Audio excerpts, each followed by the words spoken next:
சென்னை புறநகர் பகுதிகளில் 4வது நாளாக பெய்த கனமழை காரணமாக பெருங்களத்தூர் ஜிஎஸ்டி சாலையில் பள்ளங்கள் ஏற்பட்டு குண்டும் குழியுமாக காட்சியளிக்கிறது. கூடுதல் தகவல்களோடு இணைக்கிறார் செய்தியாளர் ஜெய்சங்கர். ஜெய்சங்கர், விவரங்கள்.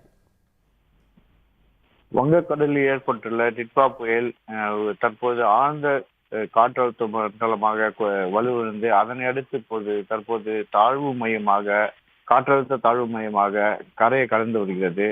இதனால் சென்னை புறநகர் பகுதிகளான தாம்பரம், பெருங்குளத்தூர், வண்டலூர், முடிச்சூர், சேலையூர், செம்பாக்கம், பல்லாவரம், குரோம்பேட்டை, மீனம்பாக்கம் உள்ளிட்ட பகுதிகளில் அதிகாலை முதலே கனத்த மழை பெய்தது.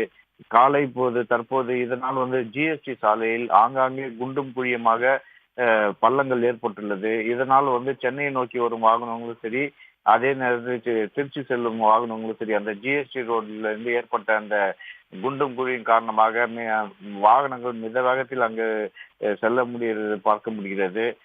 தொடர்ந்து 4 நாட்கள் மழையாக இந்த தார் சாலைகள் குண்டும் குழியாக ஏற்பட்டதாக போக்குவரத்து போலீசார் தெரிவித்தனர். மேலும் அதே போல பெருங்குளத்தூர், நெடுங்குன்றம் அந்த சாலையும் தாரையாக பெயர்ந்து சாலை முழுவதும் சேதமடைந்துள்ளது.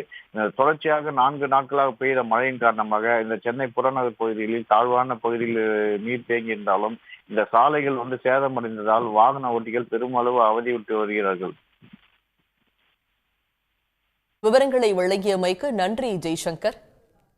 உடனுக்குடன் செய்திகளை தெரிந்து கொள்ள சன் நியூஸ் பெல் ஐகானை கிளிக் பண்ணுங்க.